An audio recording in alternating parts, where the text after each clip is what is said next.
So some of the problems that we face in ELT seem to be perennial problems. Let's see how far we'll be able to try and solve the problems through our conferences, through webinars, and things of the sort. This morning, I'm going to start with a caution. The thoughts that I'm going to share with you, I would not personally give them a status of thoughts. They are merely hypotheses. I genuinely feel that English language teaching has to change. English language teaching has to strike a new pathway, a new trajectory. There is a greater urgency about it because I believe that English language teaching has failed in our country. Now, why do I say that? Just look at the number of years, number of hours that we teach English. Luckily now, the entire country teaches English right from the initial days onwards, right from the first standard onwards. So we teach English at least for about 12 years, teach English for about 2,100 hours at least. I mean, there are books all of us are aware of. There are also sites which claim that English language can be taught in 30 days. Leave alone these claims. I don't think there is much truth in the kind of claims that they make. They're all exaggerated claims. But there are very serious studies, very serious research studies, which establish that English language can be learned in a matter of a year's time. In a matter of a year's time, one can become a fluent user of English language, flawless user of English language, and even a proficient user of English language if one adopts the immersion method, total immersive methods. But we are teaching English for about 12 years. And about 12 teachers teach English at the school level. If not 12 teachers, at least about half a dozen teachers teach English. But in spite of all that, our learners are not able to acquire even the basic skills. Our learners are not able to acquire the competence that is required even to get through the routine of the day. So don't you think that we as English teachers, wasting their class time, wasting their energy, don't you think that we are damaging their learning potential? Even if they do well in all the other subjects, if they're not able to use this particular language because of the importance attached to the language, somehow they feel that their psyche, their self-image is wounded. So it appears as though we are teaching English in our classes, in our formal system, as how to not to learn English from us. I mean, this has to change, at least now, if not earlier than this. Secondly, we also, as teachers of English, stop thinking. We are merely become copycats. We are rattling off the concepts, the labels that the West has come up with. Not merely the labels and the concepts, look at the entire teaching learning processes. All the approaches, all the methods, all the strategies, all the techniques that we are talking about even today are developed by the West. So all that we are doing at all levels in our system, we are merely cloning. The best example I could give you is the kind of focus that we have for this webinar. I have no problem with the first half of the webinar, which says the content-based language teaching. I have some issues with the second part of the theme, which says that implications for ESL in India. Look at the terms or labels like ESL, English as a second language, or EFL, English as a foreign language, and the distinction that they make about the native speakers and the non-native speakers, even their association, IATOFL, International Association of Teachers of English, as a foreign language. All these had some kind of value, say about half a century ago. We are no longer living in the 60s and 70s of the previous century. We are living in the third decade of the 21st century. Things have changed. Realities have changed. How have the realities changed? Let me quote David Crystal, because if I say something, you would not trust me. So let me quote David Crystal. All of us know that David Crystal is the patron of IATOFL. And he had said many interesting things about English in India, Indian English, and so many things. Let me quote just about a couple of things. He said, India has a special place in the English record books. India has the largest English-speaking population. And this was held by the United States of America till 1990s, but it has shifted to India now. That's one. And secondly, about Indian English, he said quite many things. And if you look through some of his articles, he made several references to Indian English. One of the references he made was, he says that Indian English still has the problem of distancing itself from the weight of British English. There are some who consider Indian English as a kind of inferior variety of British English. He also mentioned that with the passage of time, this attitude will certainly change. He is very positive about that. And in 2005, when he made this particular observation, he said there are about 350 million Indians who could use English. He said that in 2005. And you know that if you look at our education system, right from the primary level to the university level, we have about 300 million students at any given point of time. And every year we send out about 20 million students. So if you keep 2005 as the base year, the last 20 years, we have sent out at least about 400 million students, 400 plus 350 million. We have today about 700 million Indians who can use English. I'm not saying that they're the proficient user of English, but in any given context, if they face a crisis, I'm sure that they will be able to wriggle out of it. So India has the largest number of English. Even if you put all the speakers of English globally, I'm sure that they won't come somewhere near us. Of course, they can come somewhere near us, but we are the largest population who could use English. In fact, in our country, English speakers are more than Hindi speakers. Our politicians contradict that, but the truth is we have more number of English speakers than Hindi speakers.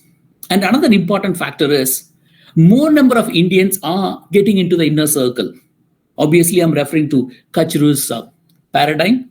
He spoke about inner circle, outer circle, extending circle. As days go by, this has happened at least in the last 2-3 decades. More number of Indians have got into the inner circle. This is no longer the terrain or the territory of the native speakers anymore. I'm sure all of us are familiar with the Chattan Bhagat's To State the Story of My Marriage. Now, there are so many such stories, hundreds and thousands of such stories. One thing common among, it's all because of the IT industry. The entire India has come together. India was unified mainly because of the IT industry, mainly because of, not alone because of English language, because of the IT industry. The contribution that it has made is quite huge. Somehow we have not given the due recognition to the IT industry and the language that is used in the IT industry. Anyway, the point here is that because people have come together and they started working together, and the people are getting married across cultures, across states. And the common language all of us know is English. And still versus or better is, I would say, that children's language. Fathers and mothers have no time to teach father tongue or mother tongue. They are all teaching only English. So more number of children, young children, even at the age of 1, 2, they started using English. So these children are getting into the inner circle of Kachuru's paradigm. And all of us are quite aware of the success story of BPO.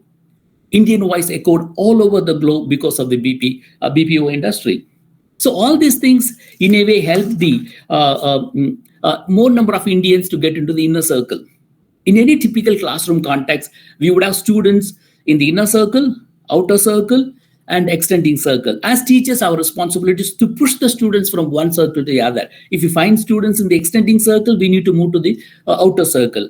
Outer circle students should be moved to the inner circle. That, I guess, is the responsibility of the teachers, responsibility of English teaching that we do in our classroom context. In any mixed ability class, an heterogeneous class, this is something which is very common. We have students from all kinds of types, all kinds of circles. I don't think that we can any longer go by the tag of ESL and EFL.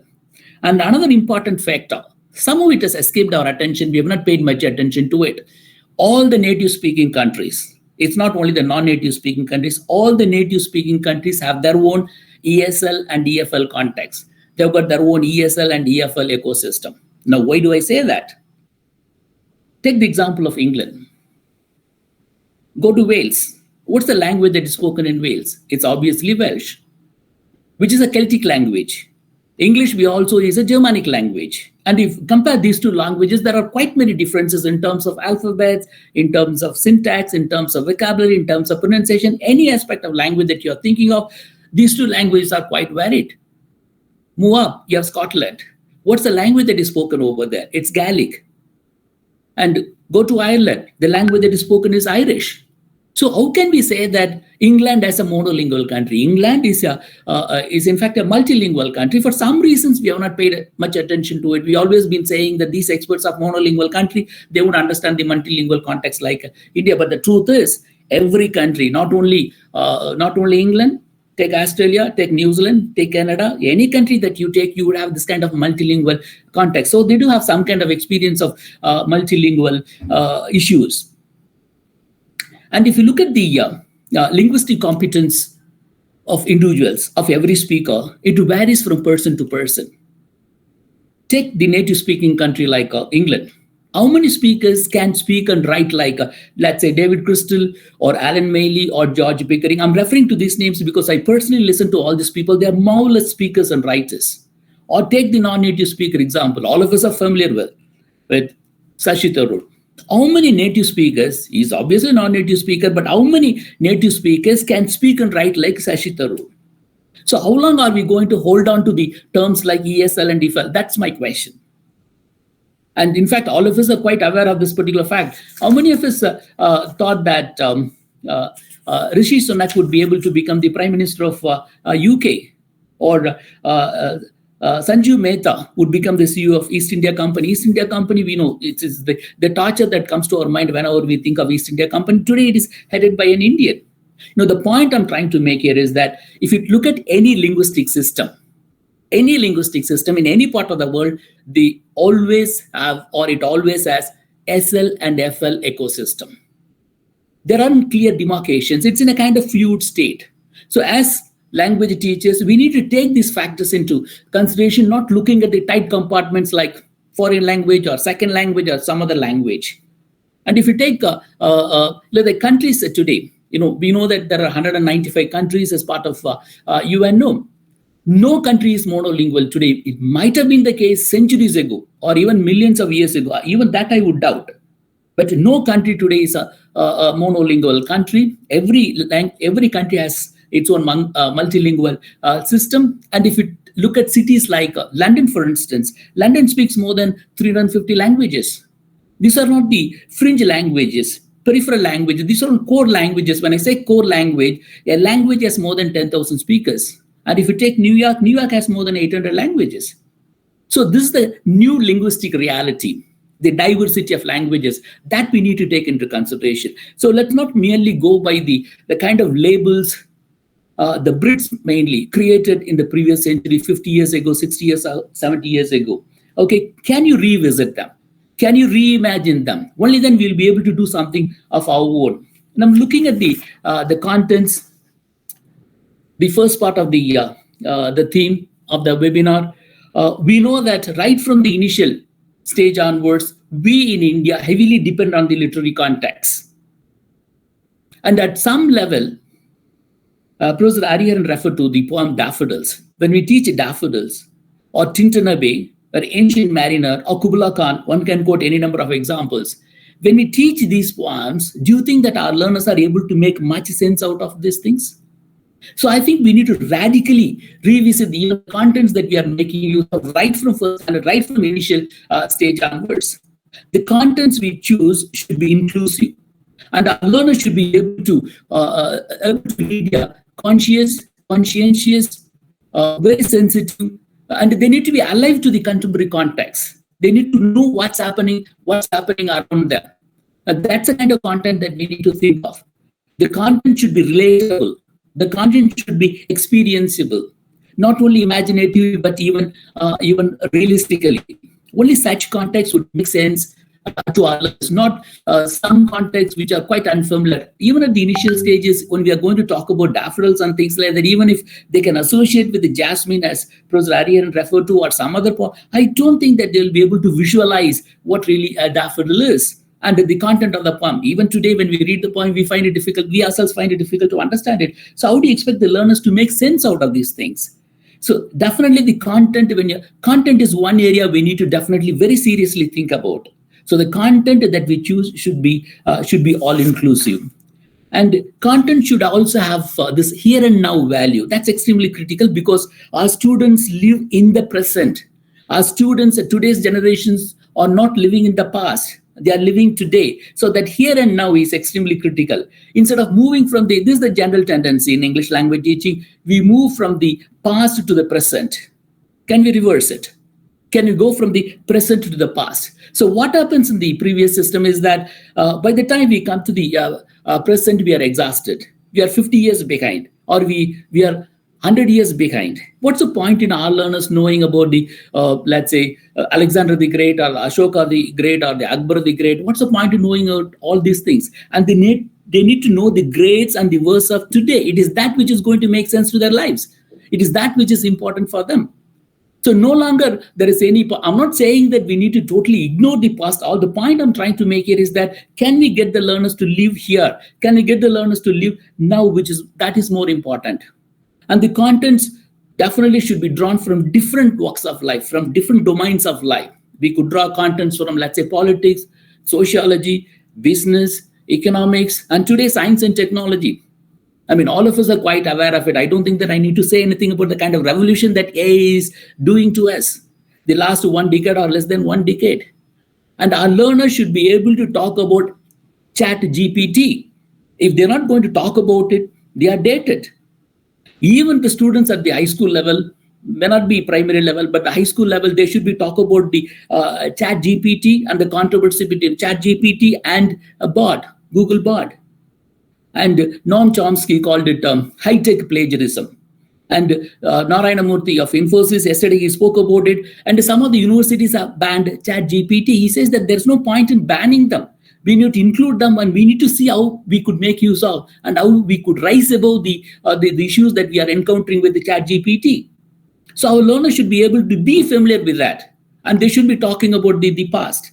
And our learners should be able to today talk about the social media platforms, because their entire life, not only their life, even our life centers around the social media. And they should be able to talk about, not peripherally, superficially. They need to be talking about authoritatively. They need to talk about the issues like, let's say, bullying to online gaming. Every issue that is concerning social media, they should become aware of it. So the contents that you choose right from the primary level onwards should have a mix of all these things, should make the learners live here and now and have a mix of different domains of knowledge. If not the mix, every year we can have certain focuses, certain themes. And then by the time they finish their plus 12 years of English, I'm sure they'll be familiar with the different aspects of life. I think that's one of the important aspects that we need to focus on when we are thinking of contents. And English, especially any language for that matter, should be a practical subject. Like botany, zoology, physics, chemistry, these are all practical subjects. But languages are always treated as a theoretical subject. So all that we do is we get the students, we get them sit in the same place, we get them to listen to the kind of English that we speak or write hour after hour, year after year. This is the only kind of exposure that we have. Many students don't have any kind of opportunity to listen to English, any decent English outside the classroom context. But assuming that we are familiarizing them with the decent English, we do only that. Okay, we expect them to learn English through our English, by listening, sitting in the classroom. But all of us know the basic fact. However smart you as a communicator, however effective you are as a teacher, learning is learners' responsibility.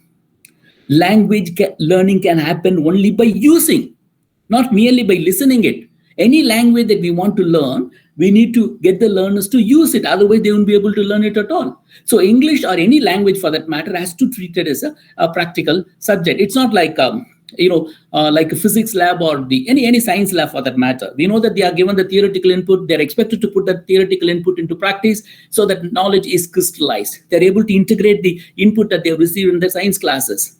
But for us, lab is open air, Shantiniketan style, under the tree, terrace, any open space. Can we get the learners in English classes to engage in pairs, in triads, in small groups, to use the language, dealing with some of the contemporary interests, something that would interest them? That's the way that learners can learn the language. If you are going to make the learners sit in your classroom and they listen to you and confine yourself only to the textbook, even after 100 years, 22nd century, 23rd century, if we continue to teach English, they are not going to learn English from us. So the major shift I'm trying to argue is, can we make language classes, especially English classes, as a practical class? I mean, there are several implications. I'm sure that we can think of this shift and then come up with the issues that are concerning that. And another important thing is we are teaching languages L1, L2, and L3. Does it make any sense to us, first of all, and to the learners? Luckily, our learners in India, there is a kind of hunger in their stomach. They are very serious about learning, unlike the developed countries. If a language is taught the way it ought to be taught, I don't know how it is, but I'm sure that our learners will be able to acquire the language. Instead, we are calling some languages L1, L2, and L3. These are all administrative terms. What sense does it make to the learners? And the learners are confounded.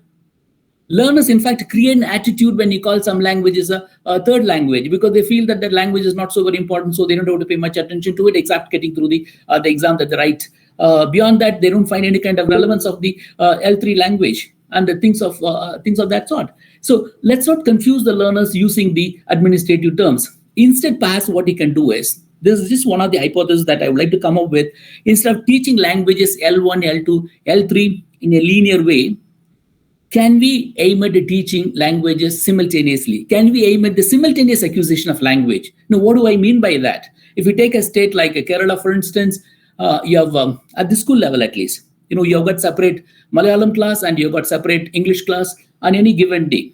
Instead of these 2 hours, can we bring these 2 hours together? Can you club them? Can you merge them? Can you get both the teachers to do pair teaching? Because in English classes, the problem that we all have is, there are 2 kinds of burdens. One is the content burden, other one is the linguistic burden. Supposing the content is made familiar in the mother tongue, is it possible for the English teacher and the students to grapple around the linguistic items? Somehow I believe that learning would be much more effective, much more easier if you get the learners to focus on these things. When they don't understand the content, how do you expect them to be familiar or understand the linguistic item that we are making use of? So this is one of the areas, if you're convinced about it, can we think of simultaneous acquisition of languages, whether 2 languages or 3 languages, possibly 2 languages, 3 languages would be too crowded. Can we bring them together and get the teachers to teach both the languages differently? Unfortunately, we have not evolved any kind of pedagogy, but it's time that we come up with a different kind of pedagogy to do that.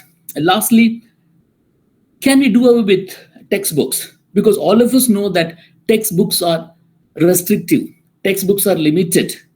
Textbooks limit the linguistic exposure. That's the reason why all of us are familiar with Dr. Bhaskar Nair. He always says, burn the books. And I think he has a serious reason behind it. Let me illustrate it. I'm looking at the textbooks in Tamil Nadu because the government produces the Tamil Nadu the way it wants to. And every school in Tamil Nadu has to follow that except the other boards. I'm looking at, to concretize one of the textbooks, I'm looking at the textbook of 8th standard. The book has 240 pages. Of the 240 pages, mind you, only 70 pages are text. The rest 170 pages are exercises. You have all kinds of exercises. Exercise on spelling, on grammar, on speaking, on writing, on reading, anything that you can think of. It's like squeezing the dry towel. They use that 70 pages to construct so many exercises. Sometimes some of the exercises are not related to the text that they've read. Okay, the focus is so much on the exercise, not on the text. And the 70 pages of the text, you've got 10 units. And the unit is repetitious. Every unit has 3 texts: a poem, a prose piece, a story, which they call it a supplementary reader. If you come across the textbook, do check the veracity of what I'm saying. And even if you take a slow learner, because learners, by the time they come to the 3rd standard, they're expected to possess the reading skill. And if they don't gain reading skill at the 3rd standard, the learning gap sets in and keeps accumulating it. So an 8th standard student can read the entire textbook, the 70 pages of the text. I'm looking at only the text in a matter of 7 to 10 hours. In one sitting, one can read the entire textbook. And what are we doing? As teachers, we are teaching the textbook for the whole year. And at the end of the year, we expect the learners to become proficient users of the English language. But I don't think any teacher can do that. It's only Aladdin's magic lamp, and only the genie can make our learners become proficient users of the language if you have this kind of a textbook. And all of us are familiar with the great Srinivasa Ramanujan.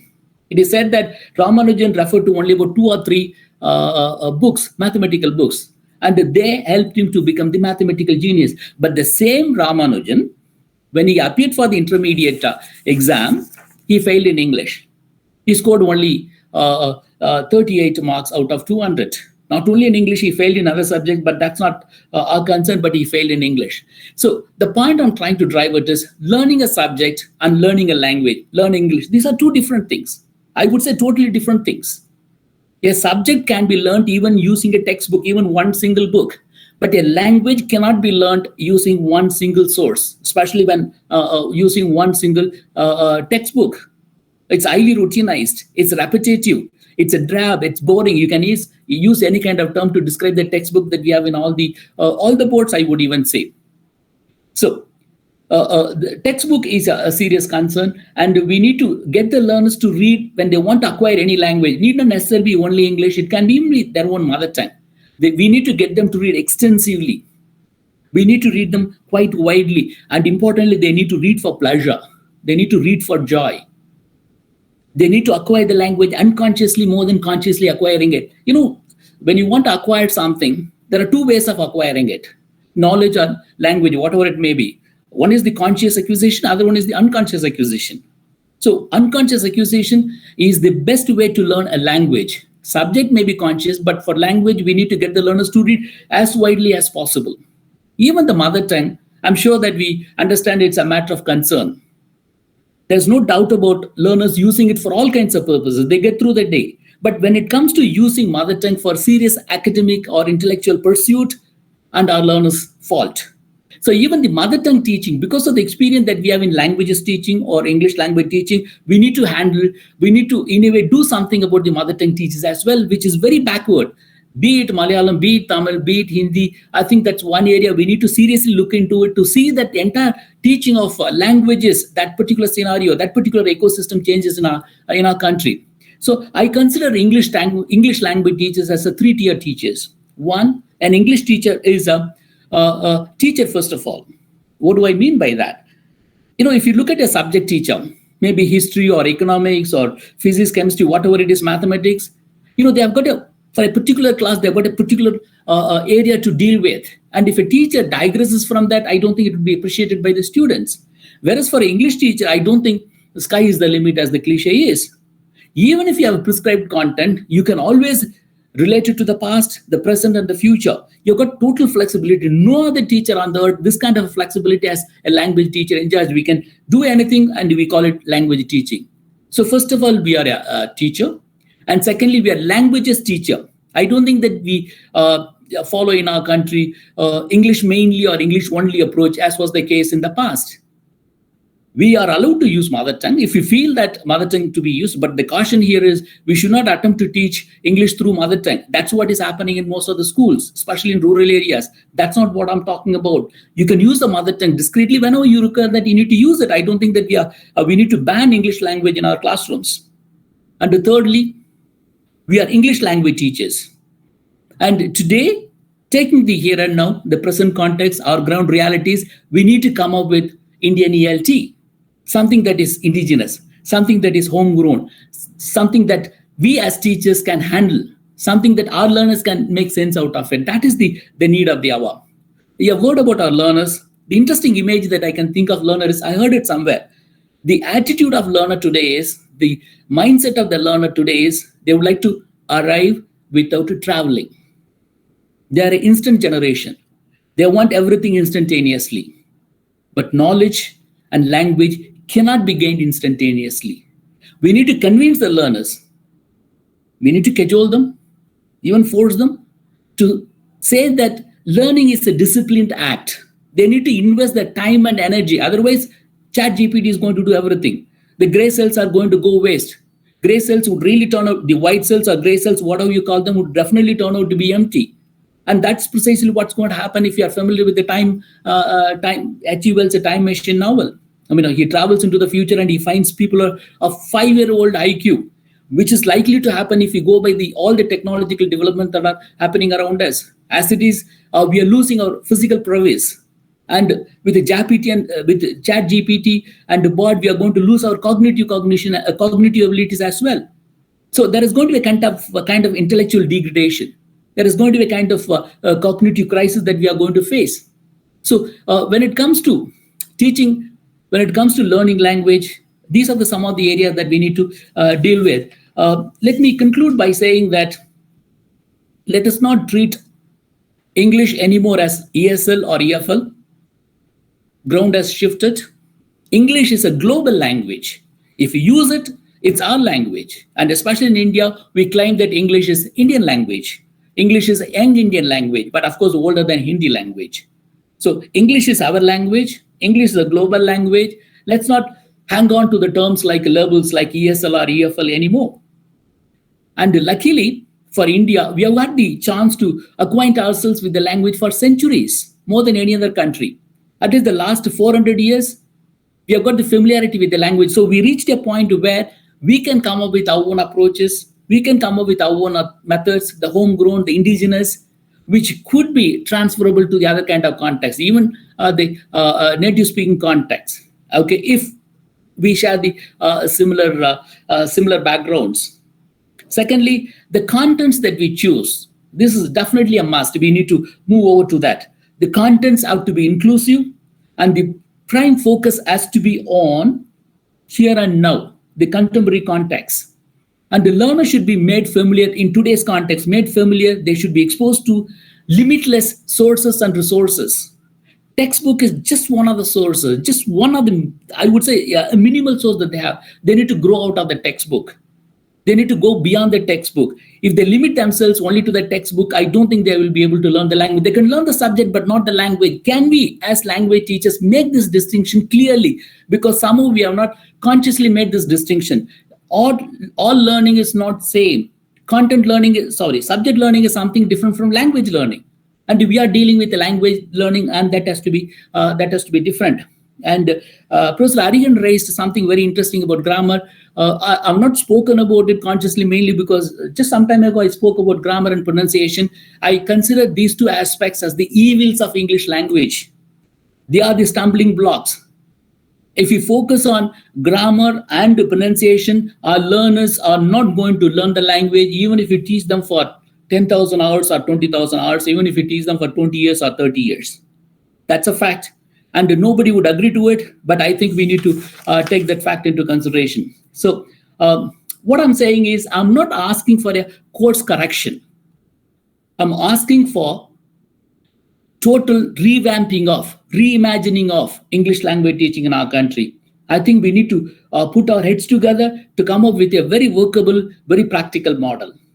Only that would make our future learners, at least, even if our former learners, old learners have not learned it, at least the future learners should be able to learn the language from us, provided we bring about radical changes in the way we do this. Thank you all very much.